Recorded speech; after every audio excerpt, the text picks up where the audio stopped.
So let's have a look now at the Juvenile. It's a grade one. It's the ninth race on the Friday Future Stars card for the Breeders' Cup at Del Mar. It's running a mile and a 16th for 2-year-olds.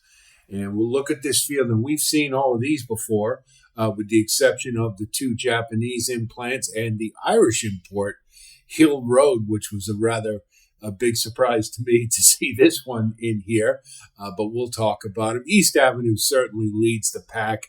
That Breeders' Futurity was a pretty impressive effort, and it came around 2 turns. So logically, he's one that we definitely want to think about.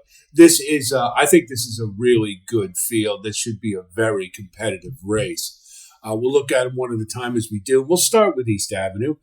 This is a horse that, for a second start, to go around 2 turns and win as handily as he did, I think is extremely impressive. You look at the pedigree, it screams 2 turns all day long for Godolphin, Brendan Walsh, Tyler Gaffalione. And now he goes to a track that is even more favorable to him for the short stretch for a horse who wants to be on the lead. I think that this is an ideal setup. He's got the rail. He should be able to save all the ground and basically dictate things from the break, provided he breaks well, knock on wood. But I think East Avenue is definitely the horse to beat here, and I think the race shape couldn't be better for him. Getaway Car is number 2 hole and probably will provide some pace pressure. And, Bob Baffert's got a couple in this race, so you never know. There may be some gamesmanship going on here. But Getaway Car is a horse I really haven't been terribly impressed with. I think 2 back in the Del Mar Futurity, I believe it was, is really where I saw that this horse has some limitations, because it was a 7-furlong race, but the fractions were awfully hot, and he was just not able to hang in there with the rest of the field being overtaken by Gaming and a couple others. And that, to me, kind of dictates that this horse probably isn't quite in the same class as some of the others here. He does have 2-turn pedigree, and I'm sure he'll get the distance, but how he'll get it is another story altogether. I really don't like him in this spot, particularly with the presence of East Avenue, and I'm not going to use him. Hill Road is kind of interesting to me, because if you look at his pedigree, it's double dirt. You got Quality Road on top, Lemon Drop Kid, the Belmont winner underneath. So Ammo Racing's been doing this the last couple of years, taking turf horses and moving them to dirt. You might remember the ill-fated New York Thunder, and then Cuban Thunder was another one. And they just, I believe they were even toying with putting King of Steel, that big grinding turf horse, on the dirt for the Classic last year. This one probably, to me, screams dirt more than any of those others. And he just ran in the Vincent O'Brien National Stakes, which was a pretty darn good field with Henri Matisse, who we're going to see in the Juvenile turf. And he was ridden along. I mean, they had to get into him to keep going. But, that was a pretty classy turf field. So, hey, it's possible. I mean, he could definitely do it in a 30-1. I don't know if he can win this race, but I'm certainly willing to maybe venture into using him in the exotics underneath at the price. Now we come to Ferocious, and this is a really a talented horse, but a frustrating one. I went back and watched all his races again just to make sure I wasn't. My impression might have been beclouded a little bit, and it's not.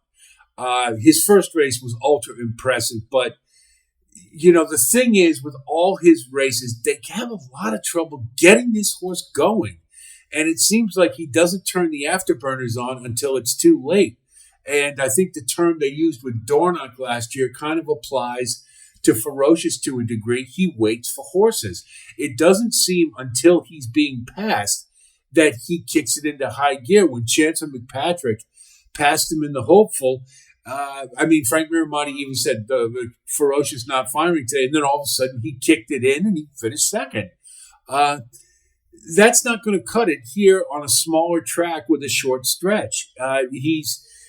So he's really kind of his own worst enemy. But the good news is this: they brought back Javier Castellano to ride him, and he did ride him in his maiden win, which was probably his most impressive. He's going the other way. His numbers are starting to dip with every race, and the longer the distance.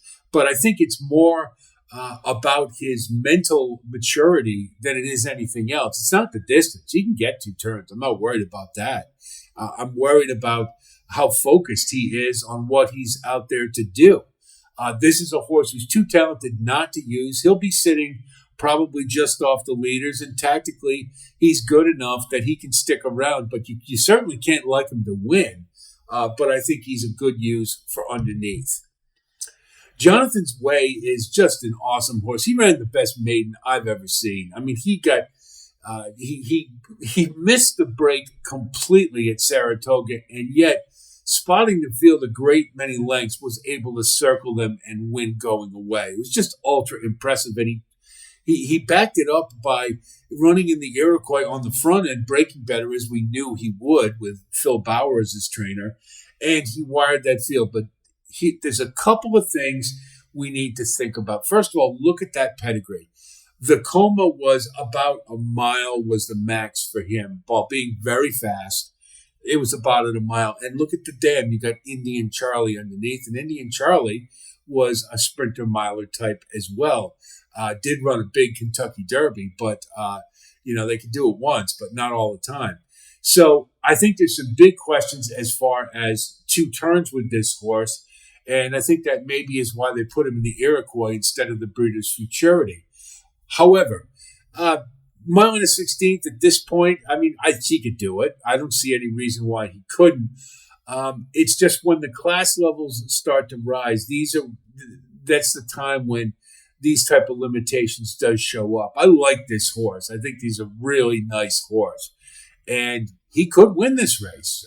But things really set up too well for East Avenue, who does have 2-turn pedigree. And I think he's probably going to be more of an underneath type of horse in this race. Now we come to Citizen Bull, who just won the American Pharoah. And, you go back and look at that race, and it was a merry-go-round race. They basically went 1, 2, 3, 4 all the way around the track. Nobody went to get Citizen Bull. It was almost a paid workout. He got out on the lead and just set nice soft fractions for Santa Anita, and he walked home. That's not going to happen here. He's not going to get that kind of trip, not with East Avenue here. And if you go back, for those of you who use Brisnet, and you look at the fractions, look at East Avenue's around 2 turns compared to those of Citizen Bull and the American Pharoah. Citizen Bull was walking the dog. East Avenue was moving. And so I don't think if Citizen Bull tries to stay with East Avenue again, he's going to lose. I think he can rate. We've seen him do it. But I don't know that he has the top end to be a real solid win candidate. And I just don't think I think he's a little overrated at this point. Unfortunately, because we don't have any other trainer getting good 2-year-olds in California, Bob Baffert's forced to run all his horses against themselves. And it basically turns into a paid workout. So I guess it was Citizen Bull's turn to win a race. That's what it kind of looked like to me. So I don't like Citizen Bull in the spot, and I'm not going to use him. Now, of the Bob Bafferts, this is the one I really like. I like Gaming a lot. If you go back and look at that Del Mar Futurity, he broke a little on the slow side, but made a steady grinding effort all the way to the front and then drew past that field. You look at his work tab. Bob Baffert put the 6 furlong work into him. He is tightening the screws, and I think he's saying that this is my horse. He's by Game Winner, who won the Breeders' Cup Juvenile and was a very solid 2-year-old. Not quite as good at 3. We didn't see him for very long. But and you got Johannesburg, who won the Breeders' Cup Juvenile, as the dam sire. So there's some pretty good precedent here, pedigree-wise, for this horse for the Breeders' Cup Juvenile. Tactically, if he runs like he did in the Del Mar Futurity, he's going to be chasing East Avenue, and he won't catch him. However, with a better break like he did in the maiden, he should be able to rate just off of East Avenue's throat latch, and then it'll be a question of if he's good enough. He very well may be. I like this horse a lot in this spot. I just like East Avenue a little bit better, and the race shape is in favor of East Avenue. Now we come to the two Japanese horses, and I don't know what to do with them, to be honest. I haven't seen either of them run, but I did watch them train. And Shin Believe is a big chestnut. He's a very impressive-looking horse. I believe he cost $800,000, and he looks every bit of it. Here's the problem.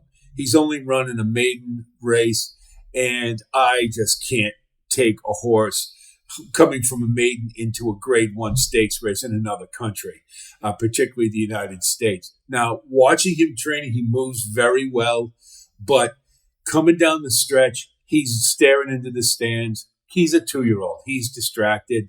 And I just think he's a little too green to expect that he could factor in this race. And I'm certainly not going to take him at 10-1 for that reason. So I'm tossing Shin Believe.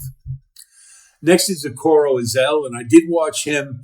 I wasn't able to get a copy of the Yamaboshi show where he did finish fifth, and he finished behind American Bikini. So we want to take a look and see how American Bikini does earlier on the card, and if she's impressive, then maybe we want to reevaluate with Okoro Azel. But I think he's 30-1 for a reason. Watching him training with Forever Young, of all people, moved along okay. But once Forever Young met him in the eye, he didn't really respond to it. And that was the thing that was kind of troubling to me. Not that he was going to overtake Forever Young in a training session, but I just wanted to see him respond a little bit more, and I didn't really see it. So he's another one. I just can't trust him at this point, and I'm going to let him go as well.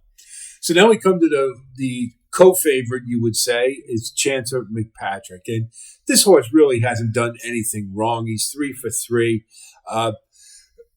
His hopeful was extremely impressive, and so was his Champagne Stakes. But the rub is this. Those were both around one turn. And this horse just doesn't have any early speed. He breaks fine. It's not that he's a bad breaker. He just doesn't have a lot of early lick. And this may be, particularly at Del Mar, with a short stretch, that speed favoring, Chancer McPatrick is really up against it. His pedigree says 2 turns. So, I mean, I don't think the distance is the issue. I think it's the tactics. This horse just is going to be behind the 8 ball basically from the get-go. And yes, we've seen some really nice acceleration from this horse, and he clearly is talented. But I just think he's in a scenario where that's not going to work for him. So to me, he's probably looking at about a second at the very best, and probably more like third or fourth, just based upon the configuration of the Del Mar track with East Avenue, a great front runner who on the rail. There's a lot of things working against Chancer McPatrick, not to mention the 10-hole. So to me, he's too good not to use for sure, but I can't pick him to win in this spot. So we'll look again at the race shape here, and you do see we're going to use East Avenue, and he is my pick to win it, followed very closely by Gaming and Jonathan's Way.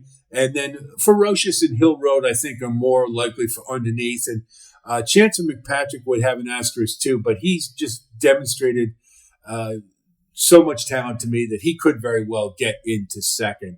I like him probably maybe a little bit more than Ferocious to potentially get into second. But again, tactically, he's got a lot of work to do for sure. We're going to throw Hill Road in there just for the odds.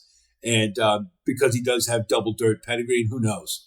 But I think it's a long shot to expect that he could win this race. So we look at our wagering strategy. We're going to go with East Avenue to win, and hopefully we can keep it around 5-2. That would be nice. Even 2-1 would be fine. Maybe even 9-5. Then we're going to do a 1-7 cold exacta, because I do believe Gaming is the clear second choice, in my opinion, based upon two-turn pedigree and based upon what I've seen him running-wise. Then we'll box 1 and 7, and then we'll key East Avenue on top with 4 and 5, Ferocious and Jonathan's Way, as I think they're the most likely other two horses who could potentially get second. And then, so that'll cover us, and hopefully we'll get paid double if East Avenue wins and we get gaming in second. Trifecta, we're going to use East Avenue on top. And then I think the most realistic trifecta is a 4-7-4-7. So we'll do that. And then we'll do a broader one with East Avenue on top with Ferocious Gaming in second. And then we'll use Hill Road, Jonathan's Way, Ferocious, and Chance of McPatrick, along with Gaming for third place. And hopefully if we get the 1-4-7 or 1-7-4, we double up on the trifecta as well. Of the races on Friday's card, I think this is probably the most straightforward to me. And I think East Avenue is a very likely winner of this race.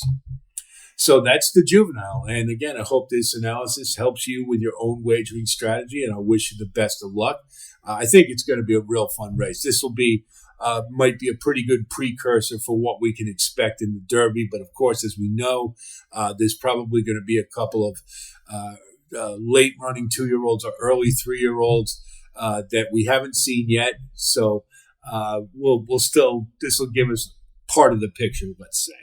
So we're going to have more content for all the races on Friday and Saturday. And next we'll have the Juvenile Turf, so be on the lookout for that. And then Saturday's card will be probably releasing tomorrow, so be on the lookout for that as well. So that's it from here. If you do like content like this, of course, please like and subscribe. Thanks to all of you who have. And I'll talk to you soon. And until then, be well.